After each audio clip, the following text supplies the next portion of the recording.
안녕하신가요? 저는 50대가 되도록 결혼 한 번 안 해본 아줌마입니다. 제가 평생 컴퓨터 켜서 이런저런 사연을 써볼 수 있다는 것도 모르고 산 사람인데 우연히 아는 분을 통해 라디오 한번 내보라는 말을 듣고 배워왔습니다. 제가 결혼을 안 해봤다고 인사를 드렸잖아요.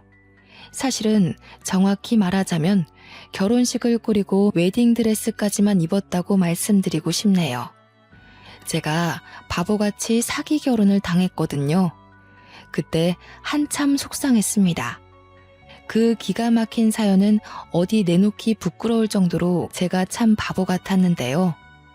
속에만 담아두면 더 깊이 골마서 생생하게 기억된다며 어디 털어놓으라는 지인 말에 결심했습니다. 고민 많이 하다가 한번 써보게 되었네요. 글을 써가는 내내 서툴고 말씨 하나하나가 투박할 테지만 넓은 아량으로 들어주셨으면 합니다. 저는 30대 때 부모님을 두 분 다 여의었고 하나 있는 친언니와 단둘이 집을 구해서 살았어요. 그전에는 각자 독립하며 지냈는데 친언니가 사고로 형부를 일찍 잃어서 사별을 했거든요. 친언니 혼자서는 도무지 그 슬픔을 극복하지 못하길래 제가 같이 살자고 제안한 거였어요. 그 당시 저는 미혼이었습니다. 친언니랑 저는 2살 정도 차이가 났습니다. 언니랑 단란하게 살아온 지가 근 5년이 지났을 때, 그러니까 저와 언니가 둘 다 40대가 되었을 때 언니가 잔소리처럼 하는 말이 있었는데요. 너도 이제 결혼 생각해야지. 언제까지 내 뒷바라지 해주면서 살래? 나 이제 괜찮으니까 너도 네 인생 살아봐야 하잖아. 연애도 하고 결혼도 하고. 언니는 이미 결혼을 한번 해봐서 더 이상 생각이 없다고 하면서 항상 제게는 결혼을 추천했습니다. 언니도 형부가 살아있을 때는 결혼이 참 좋았다고 하면서요. 그냥 식구가 주는 안정감과는 다르다면서 제게도 배우자가 있을 때의 행복을 알게 해주고 싶다고 하네요. 그런 달콤한 말에도 저는 딱히 관심이 안 가더라고요. 결혼에 대한 선망이 전혀 없었습니다. 언니는 제가 자기 때문에 인생을 허비하고 있다고 생각했는데 저는 전혀 그렇게 생각하지 않았거든요. 언니랑 지내면서 제 나름 삶이 즐거웠고 또 가족과 함께 지내니까 옛날 생각나서 좋았단 말이죠. 언니한테 그렇게까지 말해봤는데도 언니는 제가 50 되기 전에는 꼭 남자를 붙여줄 거라고 신신당부를 하지 뭡니까? 저는 그런 언니를 더 말릴 생각은 없었어요. 사실 그냥 하는 말인 줄 알았거든요. 그런데 역시 말렸어야 했나 봅니다. 제 기준에 언니가 그렇게까지 하면서 제게 남자를 찾아주려고 한 줄은 상상도 못했어요. 당시 제가 40 중반 정도였는데 나이가 제 나이 정도면 매칭 아니고서야 남자를 만나기 힘들다는 겁니다. 자연스럽게 만나려면 이상한 동호회를 가입해야 하는데 거기는 너무 위험해질 수 있으니 너무 위험 요소가 많으니 차라리 돈 주고 믿을 만한 결혼정보 회사에 등록하는 게 좋다고 하대요. 이때 설마 싶었습니다. 무슨 돈까지 들이면서 남자를 만나냐고 됐다고 손사래를 쳤는데도 언니는 꼭 죽기 전에 해봐야 하는 게 결혼이라면서 저를 업체에다 등록해버렸지 뭐예요. 저는 생전 그런 것에는 발 담글 생각이 없었던 사람입니다. 그렇게까지 남자를 만나고 싶지도 않았고요. 언니가 이미 등록하고 와서 저한테 사실을 말해줬는데 괜히 남사스럽더라고요. 다 늙은 나이에 결혼정보회사라니. 당시에는 창피해서 얼굴이 다 빨개졌습니다. 그런 데는 돈 많은 사람이나 조건 좋은 사람들 있는 곳 아니야? 아니면 젊은 사람들이나 희망이 있지. 나는 직장도 변변찮고 나이도 많잖아. 괜히 돈 버리는 짓 했네. 지금이라도 물을 수 없어? 거기는 웃긴다. 당사자도 아닌데 왜 확인 연락이 없대? 식구라서 민증이랑 가족관계 증명서 가져가면 등록해주더라. 그리고 이 좋은 걸 왜 몰라? 우리 또래도 생각보다 많아. 오히려 우리 또래가 더 많을 수도 있지? 젊은 사람들은 알아서 기회가 찾아오는데 우리같이 나이 있는 사람은 기회가 적으니까. 내가 정말 좋은 남자 해달라고 했으니까 기다리고 있어봐. 언니가 너무 서두르는 느낌이 없지 않아 있었지만 이때만 해도 언니의 생각보다는 언니가 마음대로 그런 큰 돈을 들여 일을 벌인 것에만 신경이 가 있었어요. 그렇다고 다툰 건 아니에요. 언니가 제 걱정을 많이 생각해서 그랬단 걸 아니깐요.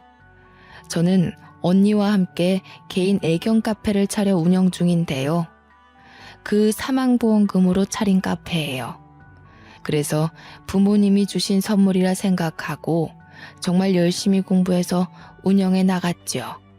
평소 강아지를 좋아하는 언니와 제 마음이 맞아서 시작한 사업이었고 아파트 단지 주위에 있어서 가족 단위 손님들이 제법 많이 와요. 그래서 먹고 살 만큼은 벌고 있었습니다. 그러나 그게 어디 대놓고 자랑할 만한 재산은 아니었어요. 결혼업체에 등록하려면 내부 사정을 하나하나 밝혀야 했을 텐데 제 형편없는 조건으로도 되는 게 있었나 보더라고요. 그게 민망해서 언니한테 슬쩍 물어봤는데 언니는 그것도 업체마다 커트라인 조건이 다르다고 자기가 알아본 업체는 신생업체였는데 그래서 커트라인이 다소 낮게 잡혀 있었다네요. 언니도 자세히는 모르지만 어떤 손님들 하는 얘기를 엿듣고서 그곳을 찾아가 봤다고 합니다. 이미 엎질러진 물이고 환불도 안 된다고 하니까 저도 그만 될 대로 되라 식으로 마음을 놓아버렸어요. 그렇게 한 4개월이 흘렀을까요? 언니가 예전 엄마와 같은 병으로 몸져 눕게 된 거예요. 이미 완치 시기를 놓친 유방암이라고 했습니다. 언니가 스스로 입원을 한 뒤에 저한테 연락이 왔었는데요. 저는 그 전화 한 통을 받고 나서야 처음으로 언니의 지병을 알게 되었습니다. 너무 놀라서 장사를 접으면서까지 언니 간병에 올인을 했는데 알고 보니까 언니는 이미 자기의 병세를 알고 있었던 겁니다. 내가 사망보험금 들어놨거든. 우리 동생 혼자 두고 가는 게 미안해서 언니로서 주는 용돈이야. 누구 주지도 말고 너 혼자 다 써야 돼. 남은 생 실컷 누리다가 나중에 우리 식구 다 같이 만나자. 먼저 가서 기다리고 있을게. 무슨 소리 하는 거야? 왜 그런 마음 약한 소리를 해? 진짜 나를 걱정하고 미안했으면 힘내서 살 생각을 해야지. 어차피 완치도 안 될 텐데 돈 들여서 뭐해. 힘든 상태로 연명만 하는 셈일 건데. 혹시 결혼업체에서 연락 안 왔어? 그거 연락 오면 꼭 받아야 돼? 지금 이 와중에 그게 문제야? 언니 앞날이나 걱정해. 내 일은 내가 알아서 잘할 테니까. 대체 왜 나를 나쁜 동생으로 만들어? 내가 언니를 위해서 노력해볼 수도 없게 왜 이제서야 얘기를 했냐고. 제가 그때 언니를 얼마나 나무랐는지 모릅니다. 화가 나서 원망스럽기까지 했어요. 그럼에도 언니는 그동안 자기 힘들 때 옆에 있어줘서 고마웠다고, 끝까지 같이 못 있어줘서 미안하다고 그가 못했던 고백들만 할 뿐이었습니다. 언니는 몇 번 치료를 받았는데도 암세포가 번지기만 할 뿐 의사도 더 이상은 가망 없다고 했고 그렇게 호스피스로 옮겨졌어요. 그곳에선 입원한 지 일주일 만에 급격한 컨디션 저조로 세상을 떴고요. 어쩌면 부모님이 돌아가셨을 때보다 더 힘들었던 것 같습니다. 제겐 정말 하나밖에 없는 가족이었거든요. 옆에 가족이 단 한 명도 남지 않았다는 건 생각보다 더 무섭고 혼자인 것 같은 기분이더라고요. 언니 장례를 마치고 언니랑 같이 썼던 방을 정리하면서 발견하게 된 것이 있었는데요. 하나의 봉투였습니다. 봉투에 제 이름이 써져 있는 것 보니 제게 주는 편지 같았어요. 그것을 읽는데 저는 언니가 왜 그렇게 제 옆에 남자를 두려고 했는지 알겠더라고요. 언니는 제가 이렇게 혼자 남게 될 걸 이미 알고 있었다는 겁니다. 자신의 몸 상태가 시한부라는 걸 알아서 제 옆에 오래 있을 수 없다는 생각에 그리 급히 서둘렀던 거였어요. 그리고 적당한 조건을 갖춰야만 업체에 등록할 수 있다는 커트라인도 언니가 자기 사망보험금을 추려서 부모님 것까지 10억이 되는 자산을 기재했기 때문에 통과된 거였고요. 저는 그 편지를 붙잡고 한자리에서 또 얼마나 울었는지 몰라요. 언니의 마음도 모르고 그저 원망만 하고 보낸 것 같아서 그게 너무 죄스러웠습니다. 부모님도 모자라 언니까지 차례로 다 떠나버리니 저는 정말 혼자가 되었더군요. 언니 말대로 옆에 배우자라도 있었다면 이 시간을 좀 더 수월하게 극복할 수 있었을까요? 저는 한동안 재기하기 어려울 정도로 집구석에 박혀서 울기만 했어요. 얼마나 울었으면 진이 다 빠져서 이틀간 잠만 자기도 했습니다.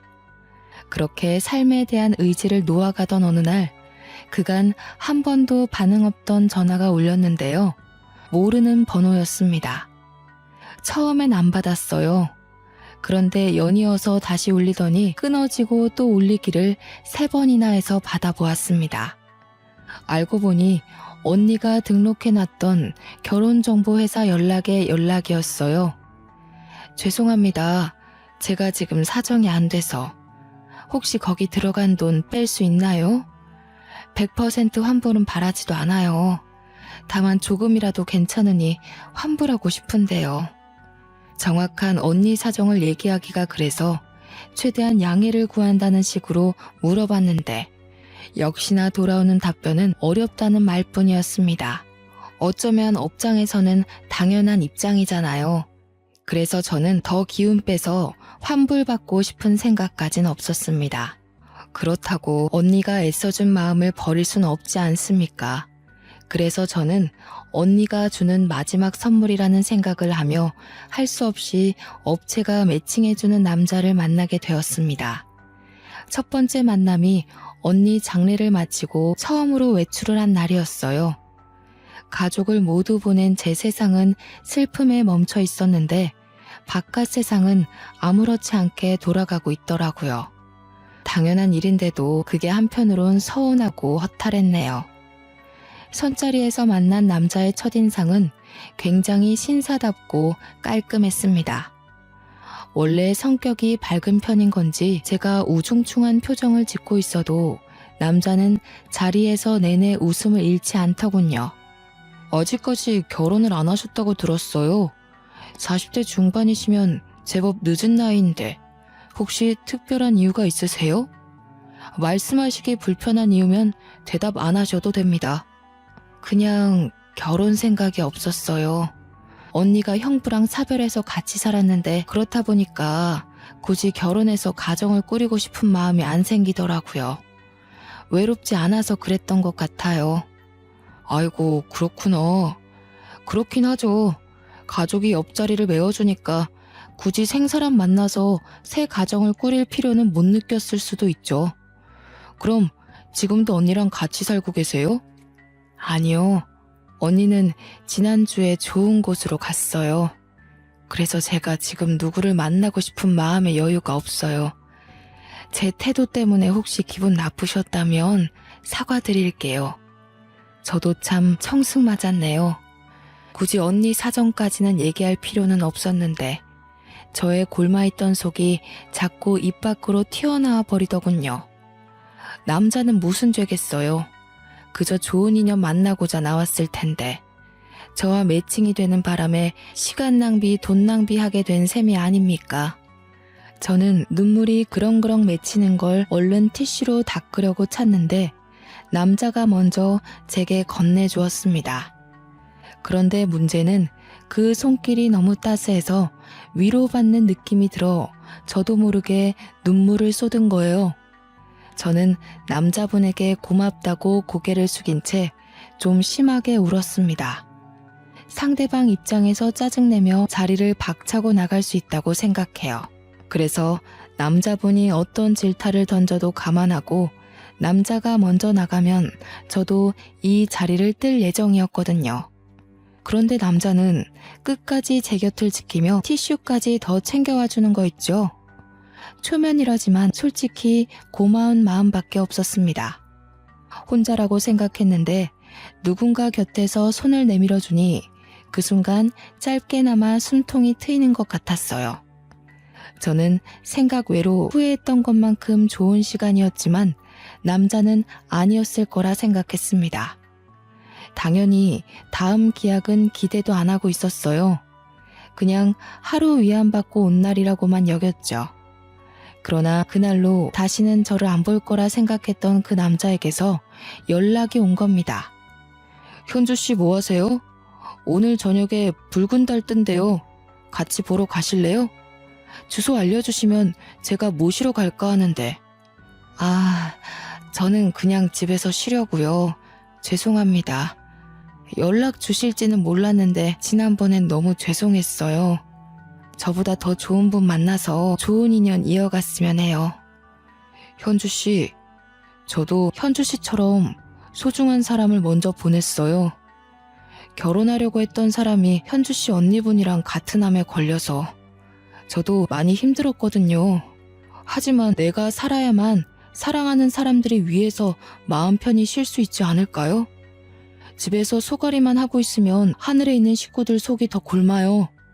아마 현주 씨 언니분도 현주 씨가 잘 살길 바라고 있을 거예요. 그 남자가 건네는 따스한 위로에서 언니가 멀쩡한 정신일 때 해줬던 마지막 말이 떠올랐습니다. 사망보험금 다 쓰고 즐기고 오라는 언니가 순간 눈앞을 스쳐갔죠.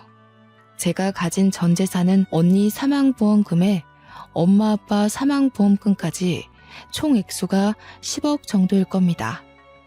언니가 밑에 물려준 후손 신경 안 써도 되니까 저보고 꼭 혼자 다 쓰라고 했잖아요. 남자분이 저처럼 같은 경험을 겪어서 제가 남자분에게 끌렸던 것일까요? 그분의 따뜻한 위로에 크게 흔들린 저는 그때부터 남자분이 부르는 대로 밖을 나갔던 기억이 납니다. 그 남자도 결혼할 여자가 있었으나 결혼까진 못했으니 총각이었고 저도 처녀였잖아요. 아무래도 그게 저희 둘 사이를 급격히 좁히는데 큰 원동력이 아니었나 싶어요. 남자는 여자들이 좋아할 만큼 다정하고 배려심이 깊은 사람이었습니다. 늘 제 감정을 먼저 생각해주며 제 마음속 이야기를 경청해서 들어줬죠. 그 때문에 더 저는 마음 놓고 속내를 비쳤던 것 같네요. 그분 품에서 몇 번이나 언니를 그리워하며 울었는지 모릅니다. 아마 남자는 제가 아니었더라도 그 어떤 여성분들에게 신사 같은 분이 아니셨을까 싶어요. 그래서 남자분을 향한 제 마음에 어느새 사심이 깃들었다는 걸 알고서 접으려 했으나 어느 날 그 남자가 저한테 뜬금 고백을 하는데 내용을 듣고 깜짝 놀랐습니다. 현주 씨를 가까이서 지켜드리고 싶어요. 현주 씨처럼 이렇게 마음 여리고 순수한 분 옆을 감히 탐내서 죄송해요. 현주 씨가 괜찮다고 한다면 더 가까운 사이가 되고 싶은데 허락해 주시겠어요? 남자가 제게 반지를 주면서 청혼을 하는 거 아니겠습니까? 저는 솔직히 결혼은 애써 기대 안 하고 있었거든요. 제가 워낙 많이 울기도 했고 마음에서 언니를 쉽게 보내주지 못해서 남자분이 좀 지쳤을 거라고 생각했으니까요. 그래서일까요? 남자가 제 곁을 지켜주고 싶다고 청혼을 해주는데 언니가 저더러 배우자가 주는 행복은 좀 다르다고 했던 말을 온몸으로 느꼈네요. 그러면서도 한편으로는 살짝 고민도 했습니다. 제가 나이 50이 다 돼가기도 했고 그 나이 먹도록 해볼 건 나름 많이 해봤으나 결혼은 처음이라서 생각 없이 뛰어들기가 좀 망설여지더라고요. 제 나이면 도전이 어려워져요. 게다가 제 팔자에 결혼은 없을 거라고 이미 단념하고 산 지가 오래라. 그래서 남자가 해준 청혼을 받고도 솔직히 걱정 많이 했는데요. 문득 집에서 가족 사진을 보다가 결혼이란 낯선 세계로 뛰어들어 보길 마음먹게 되었습니다. 언니 말대로 결혼하면 지금보다 더한 행복감이 올 거라는 기대감을 만끽하기로 했죠. 그 남자가 만들어 놓은 인생 설계에 함께할 의지가 생기자 저 또한 좀 더 적극적으로 마음을 표현하게 되더군요. 남자는 제가 한 번도 받아보지 못한 이벤트도 많이 해줬어요. 이런 것에 대한 로망도 딱히 없이 살았는데 막상 받아보니까 너무 사랑받는 기분이더라고요. 가족이 곁에 없어서 다시는 웃지 못할 거라 생각했는데 저는 이렇게 슬픔을 잠시 잊을 만큼 행복한 나날을 보냈습니다. 다만 제가 걱정이 됐던 건 남자분이 특히 꽃 선물을 많이 줬는데 그 안에는 꼭 주얼리가 함께 동봉되어 있거든요. 이게 한두 푼 하는 게 아닐 텐데 기념일도 아닌 날마다 이렇게 선물을 주니 남자에게 부담이 되진 않을까 싶어 걱정되는 거 있죠. 희석 씨, 왜 자꾸 돈을 써요? 이게 다 얼마래? 이렇게까지 안 해줘도 저 충분히 희석 씨 마음 알아요. 이러면 제가 미안해지잖아요. 내가 있는 게 돈뿐인걸요? 현주 씨한테 내 모든 걸 걸겠다는 표시예요. 그리고 현주 씨가 곧 제 사람이 될 거잖아요. 제 것한테 제 마음 퍼주는 건데 뭐 어때서요? 이쯤에서 업체에서 본 정보가 다시 떠올랐는데요. 이 남자는 20억 자산가로 기재되어 있었어요. 직원한테 듣기로 술 브랜드 공장을 운영한다고 했던 것 같네요. 그래서 정말 이만한 돈이 부담되지 않을 만도 했죠. 또 남자 말대로 저희는 곧 결혼을 하게 될 사이니 서로에게 주는 마음의 표시는 우리 모두의 것이 되는 거나 다름없다는 말도 일리가 있더라고요. 저와 남자는 다툼 한 번 없이 이렇게 무난한 만남을 지속해가고 있었습니다. 행복한 하루만 계속되던 중 한 번은 제가 남자를 집에 초대한 적이 있었는데요. 결혼하기 전에 제 집을 소개해드리고 집에서 밥 한 끼 해주는 게 예의라고 봤기 때문이에요. 그 당일에 제가 얼마나 진수성찬을 차려놨는지 몰라요. 남자가 좋아하는 걸로다가 전부 만들어 놓느라 꼭두 새벽부터 일어나서 요리를 했거든요. 가족들 있을 때도 이렇게까진 차려 먹은 적이 없는데 저도 그 남자한테 많이 빠져 있었나 봅니다. 남자가 집에 도착해서 초인종을 눌렀을 때 정말 소녀처럼 설레었던 기억이 나네요. 나이 50을 바라보는 입장에서 현관문까지 그렇게 달려본 것도 처음이었어요. 문을 열자마자 남자의 얼굴보다 꽃다발이 먼저 들이밀어졌는데요. 오늘은 제가 선물 좀 주려고 했는데 또 선수를 빼앗겨버려 조금은 심통이 났습니다. 물론 두근거리고 기분 좋은 어리광이었다고 봐야겠죠. 그런데 말입니다. 저희 집이 주택이라서 대문을 열면 마당을 넘어 골목이 보이거든요. 제가 남자의 꽃을 받고 기뻐하던 중 우연히 그 골목을 보게 되었는데 웬 여성분이 저희 집을 빤히 쳐다보고 있는 겁니다. 나이는 저랑 또래거나 저보다 살짝 어려 보이는 것도 같았습니다. 보자마자 살짝 소름이 돋았던 건 제가 오해할 수도 없게 너무 노골적으로 저희 집을 보고 있어서였어요. 저희 집을 보고 있었는지 아니면 저희를 보고 있었는지 명확히 알지 못했지만 확신할 수 있었던 것은 여성분의 시선이 저희 쪽 언저리를 돌고 있었다는 거예요. 어떤 영문인진 모르겠으나 만약 저희를 보고 있던 게 맞다면 너무 무섭지 않나요? 대체 뭐 때문이었을까요? 저는 더 이상 버티고 서 있질 못하고 얼른 그 남자를 끌어당겨 문을 닫았습니다. 남자는 제 표정을 보고 왜 그러냐고 묻더군요. 아니, 웬 여성분이 저희를 쳐다보는 것 같아서요. 동네 주민 얼굴은 제가 다 알거든요. 그런데 처음 보는 사람이었어요. 왜 저희 집을 그렇게 쳐다보고 있는 건지. 제가 무서워하자 남자가 씩씩하게 창문 쪽으로 걸어갔습니다. 창문 밖으로 주위를 확인하는 것 같더니 아무도 없다고 하네요. 그 말에 곁으로 가서 저도 확인해봤는데 휑한 골목만 있을 뿐 정말 그 여자가 없어졌더라고요. 하지만 착각했다고 생각하기엔 그 여자의 시선이 너무 저와 남자를 향해 있었기에 도무지 잊기가 어려웠는데요. 남자는 저를 심각하게 걱정해주며 같이 마음 써주는 덕에 그냥 그러려니 하고 넘겨버렸습니다.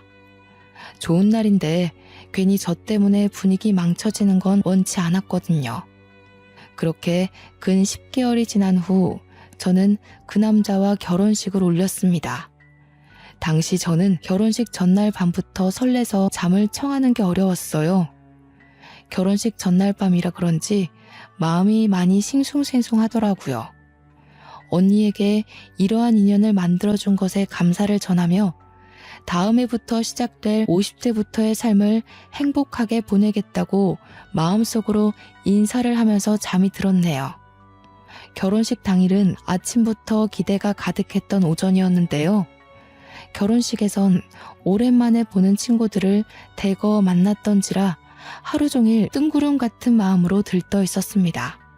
그런데요, 사람들 발길이 뚝 끊긴 시점에서 지인이 아닌 모르는 여자가 신부 대기실로 들어오는 겁니다. 다들 당황했던 건 신부와의 만남 시간이 한참 끝난 후였기 때문이죠. 직원분들이 나서서 들어오면 안 된다고 말렸지만 제가 괜찮다고 해서 마주하게 되었는데요. 못 보던 분인 것 같은데 혹시 신랑 쪽 하객이세요? 제 신랑은 아마 지금 입장 준비하느라 바쁠 거예요. 식장 입구에 한번 가보시겠어요? 네, 신랑분 보러 왔습니다. 제 신랑이 다른 여자랑 결혼한다길래 찾아와 봤어요. 기억하실지 모르겠는데 저는 신부님 한번 뵌 적 있거든요. 제가 신랑 명의석 와이프입니다. 저는 순간 제가 잘못 들은 줄 알았습니다. 근데 주변 직원들도 웅성거리는 것 보면 잘못 들은 게 아니라는 거겠죠. 여성분은 곧바로 울먹이기 시작하더니 다짜고짜 제 앞에 무릎을 꿇더라고요. 그러면서 그 여자가 하는 말에 저는 이 결혼을 할 수 없다는 걸 눈치채고 말았네요. 제발 결혼하지 말아주세요. 뱃속에 아이가 있어요. 희석 오빠 아이예요. 원하신다면 아이 태어나고 친자 확인서도 드릴게요. 여자가 대놓고 저더러 결혼하지 말아달라 사정하면서 자신의 신세를 얘기했는데요. 그 순간 머리를 한 대 맞은 느낌이라서 머릿속이 하얀 도화지가 되더군요. 그러니까 이 여자가 하는 말은 지금 제 신랑이 혼인신고 없이 이미 결혼을 한 사람이었고 자기가 제 신랑 부인인데 집안 사정이 어려운 실정이었고 제 신랑이 돈을 구하기 위해서 학위 조작, 재력 조작, 신분 조작을 해서 업체에다 등록했으며 돈 많은 여자뀌어서 재산 빼먹으려고 했다는 내용이었습니다. 정신없는 와중에 대충이나마 들었던 사실이 이랬다는 거니까 더 세세한 내용은 얼마나 기가 막히겠어요. 제가 그쪽 말을 어떻게 믿죠? 다짜고짜 찾아와서 그런 말을 하면 제가 바로 믿어야 하나요? 저는 제 신랑 말을 먼저 들어야겠어요. 그만 나가주세요. 신랑 쪽에선 분명 아니라고 하겠죠. 하지만 사실이에요. 당신이랑 연애하면서도 남편은 내내 저랑 같은 지붕 아래 살고 있었다고요. 저희 집에 남편 옷이랑 물건 다 있거든요. 원하시면 보여드릴게요. 그러니까 제발 이 결혼 하지 말아주세요. 저 남편 없이 못 살아요. 여자가 덧붙이는 말을 들어보니 제 신랑이 원래 제 돈만 빼먹고 저를 버리려고 했기 때문에 저와의 결혼 얘기는 당연히 없었대요. 그러던 어느 날 갑자기 제 신랑이 본처에게 청첩장 내밀었고 새로 결혼하고 싶은 여자가 생겼으니 그만 사이를 정리하자고 했다네요. 뱃속에 아이까지 생긴 여성분 입장에선 이혼을 받아들일 수 없어서 제 결혼식장까지 찾아온 거라고 울부짖었습니다. 이렇게 얘기를 듣던 중 저는 순간적으로 딱 떠오르는 잔상이 있었는데요. 이 여성분이 저를 본 적 있다길래 그게 무슨 말인가 내내 머릿속에 남아 있었거든요. 그런데 바로 그때 그 여자가 아니겠습니까? 신랑을 집에 처음 초대했던 날 섬뜩하게 저희 집을 빤히 쳐다보고 있던 여자 있잖아요. 바로 그 여자였다니까요. 그걸 알고부터 제 상태는 더더욱 붕괴되어 버렸습니다. 여성분은 계속해서 제 앞에서 오열을 하고 있고 저는 입장 10분을 앞두고 멍 때리기만 했고 직원들은 상황이 상황인지라 차마 입장해야 된다고 재촉하지 못했죠. 그때 참 타이밍 나쁘게도 제 신랑이 신부 대기실을 방문했는데요. 입장하기 전이라 무척 떨리는지 제 얼굴을 보러 잠깐 들렸더라고요. 환하게 웃고 있던 신랑 얼굴이 저와 여자를 번갈아 보는 순간 확 굳어버리는데 저는 신랑의 그 얼굴 하나만으로 이 여성분이 했던 말이 전부 진실이라는 걸 알아버렸습니다. 신랑 표정이 알아서 말해주는데 그걸 눈치채고 알아보는 것조차도 제겐 괴로운 일이더군요. 당신이 여긴 어떻게... 이 여자가 진짜? 여기가 어디라고 쫓아와? 내가 허튼 짓 하면 가만 안 둔다고 했지. 할 말 있으면 나를 찾아오라고 했잖아. 심지어 제 신랑은 여태 제가 보지 못했던 험악한 모습으로 여자를 질질 잡아 끌기 시작했는데요. 다정했던 신랑의 모습이 모두 거짓이었다는 것도 여기서 밝혀진 셈이었죠. 여성분은 자기 신랑한테 우악스럽게 끌려가면서도 신랑한테 계속 매달리며 사정을 했습니다. 어떻게 당신 애를 보고도 이럴 수가 있어? 어떻게 나한테 이래? 돈만 구해온다고 했잖아. 나랑 우리 아이 행복하게 해준다고 했잖아. 닥쳐. 현주 씨 미안해. 내가 얼른 쫓아내고 올게. 이 여자가 뭐라고 했든 믿지 마. 내가 다 설명할 테니까 잠시만 기다려. 예비 신랑과 여성분이 그대로 대기실을 나갔고 저는 턱 막혀있던 숨을 토해내면서 동시에 눈물까지 터져 나왔습니다. 직원들이 휴지를 가져와 제 눈물을 닦아주었어요. 거기다 대고 저는 흐느끼며 부탁을 했죠. 경찰 좀 불러주세요. 선생님들, 저 사람들 좀 잡아가달라고 해주세요. 죄송합니다. 저 때문에 헛고생하셔서 죄송해요. 직원들은 저를 달래주면서 위로의 말도 같이 전했어요. 그리고 경찰 부르는 걸 잠깐 망설이는 듯 했으나 곧 속속들이 움직임을 보였습니다. 이 모든 초토화가 고작 10분이란 짧은 시간에 일어났던 일들이에요. 제가 경찰을 불러달라고 애원했을 때는 이미 결혼식 입장 시간이었던 겁니다. 상황을 뒤늦게 한 사회자가 아마 결혼식을 중단했을 거예요. 하객들이 자리를 정돈하고 뜨던 와중 식장에 신랑과 신부가 아닌 경찰이 난입했었는데요. 경찰들이 밖에 있던 신랑을 찾아서 연행했다고 하더라고요. 원래는 그대로 경찰서에 끌려갈 처지였지만 신랑이 저 한번 만나게 해달라고 사정을 하는 바람에 경찰과 동행하여 신부 대기실을 찾아온 거 있죠. 다시 마주한 신랑이 옆에 경찰을 끼고서 제게 무릎을 꿇고 빌기 시작하는데 저는 그 모습을 보면서도 행복했던 10개월간의 만남이 몽땅 부서지는 느낌만 받았습니다. 미안해 현주씨. 저 여자와의 관계를 얘기 못한 건 미안한데 내가 정말 사랑하는 건 현주씨가 맞아. 저 여자가 뭐라고 했든 다 거짓말이야. 저 여자 나 모함하려고 찾아온 거라고. 그렇다고 하기엔 내가 들은 게 너무 많아요, 희석씨. 내 재산이 탐나서 나한테 접근했던 거였어요?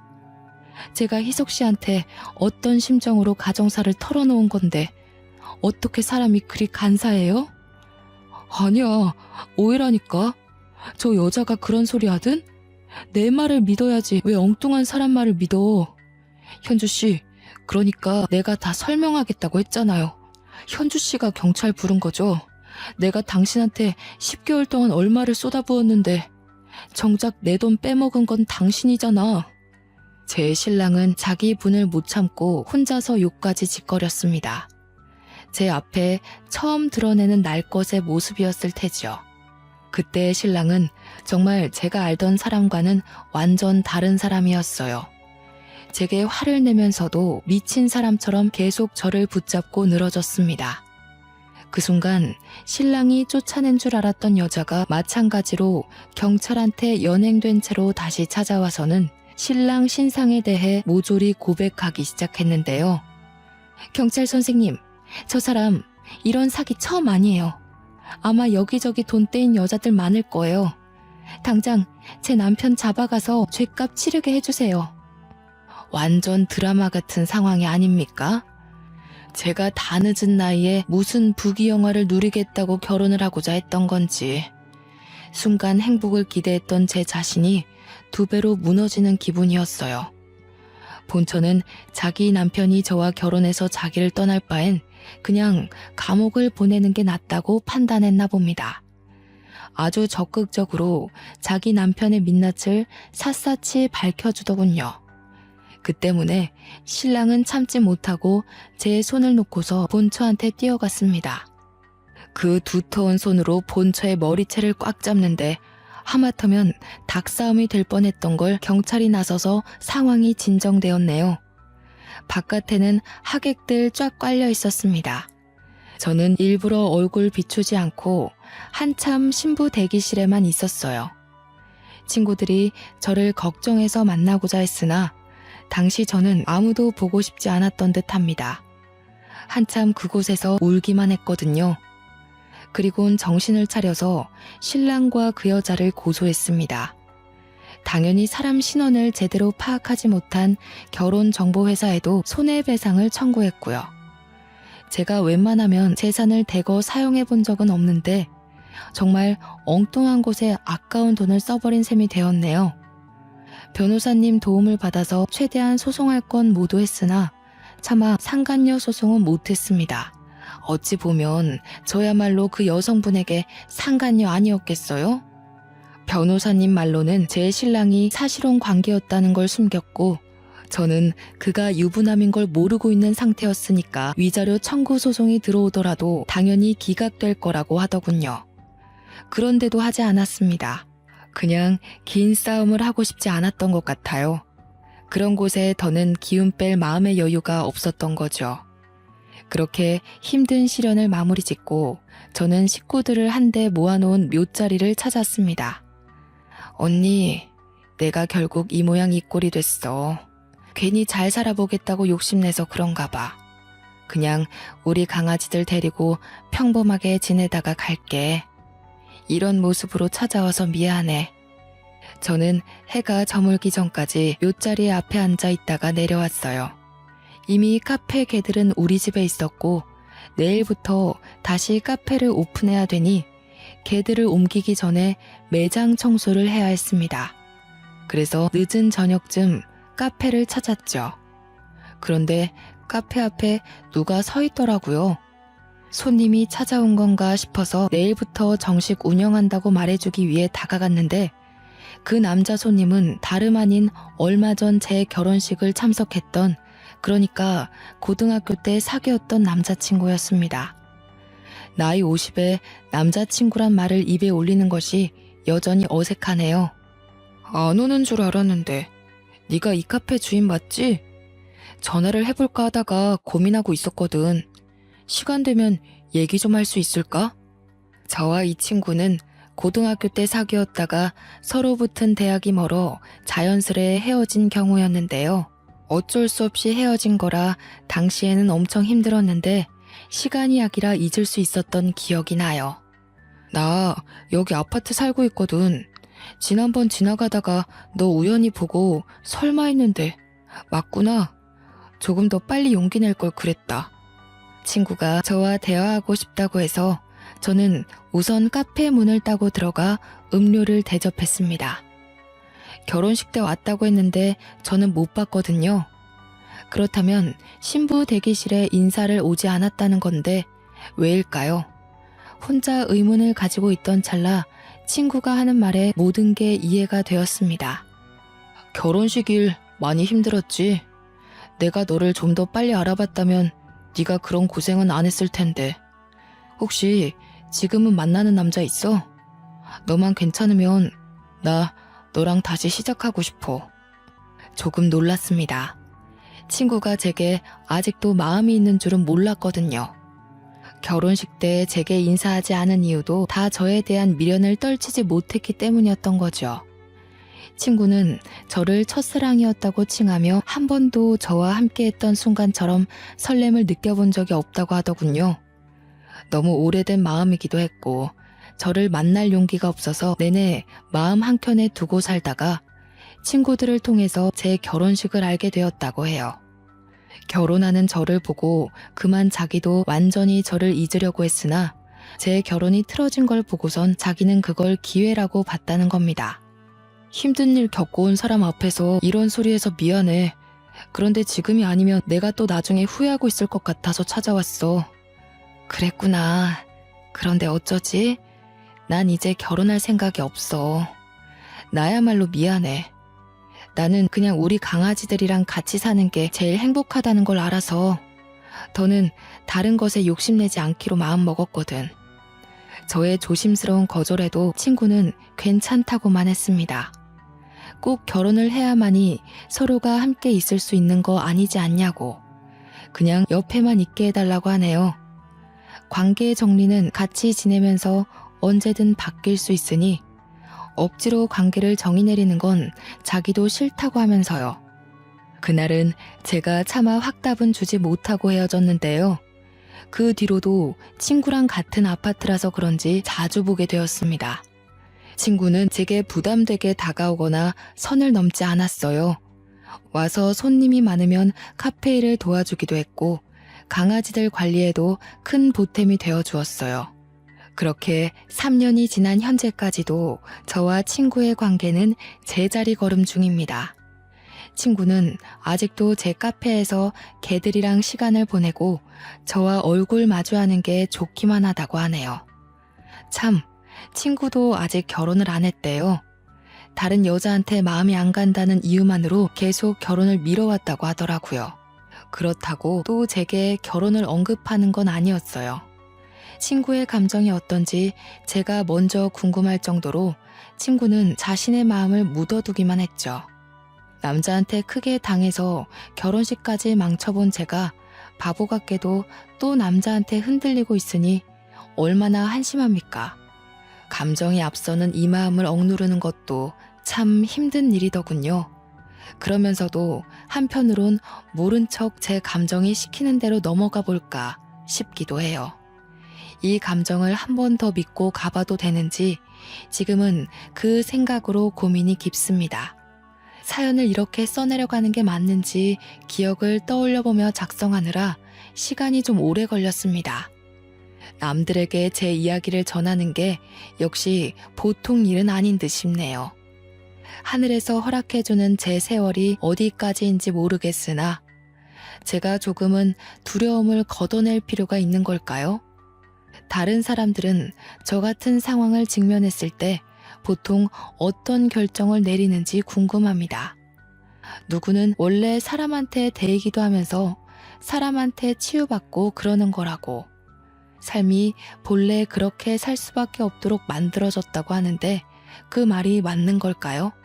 그만 마음을 내려놓아야지. 그때 크게 당한 사건을 그만 잊어야지. 하는데도 이 두려움을 완전 모른 채 하는 게 참 어려운 일인 것 같습니다. 그래도 그 친구한테 참 고마운 것이 있어요. 매일 곁에서 같이 있어주는 친구의 노력 덕분에 제가 혼자라는 생각에서는 벗어났다는 겁니다. 저는 세상에 혼자 남겨진 것 같다는 생각 때문에 외롭거나 무섭지는 않아요. 아마 저는 이렇게 저만의 속도대로 마음을 추스르다가 친구에게 서툰 감정을 고백할지도 모르겠네요. 젊을 때는 혼자 있는 삶이 마냥 자유롭고 혜택이라고 생각했었는데요. 소속감이란 게 사람 감정에 참 큰 기여를 하더라고요. 젊을 때는 가족이 있었잖아요. 어디서 뭘 하든 혼자 하더라도 제 뒤편에는 늘 가족이란 울타리가 있었잖아요. 그게 없어진 어디에도 소속되지 않는 삶을 산다는 건 감히 생각만으로 느낄 수 있는 기분이 아니더군요. 그래서 말씀드리고 싶어요. 사랑하는 사람과 묶여있는 가족이 있다는 건 참 든든한 시간이에요. 너무 익숙해서 우리가 못 느끼는 것뿐이지 우리는 늘 가족한테서 조건 없는 지지를 받으며 살아가고 있다는 걸 꼭 기억하고 가족에게 사랑의 표현을 많이 해주시면 좋겠습니다. 먼저 겪은 입장에서 알려드리는 건데 이미 그런 가족을 잃고 나서 깨달음을 얻는다는 건 생각보다 많이 힘들어요. 그러니 꼭 있을 때 잘합시다. 끝마무리 인사를 어떻게 해야 할지 모르겠네요. 그저 모든 분들이 아픔을 덜 느끼는 방향으로 지혜롭게 살아가셨으면 합니다. 여태까지 경청해 주시고 관심 가져주셔서 고맙단 말씀 드리고 싶어요. 그럼 이만 글을 마치도록 하겠습니다.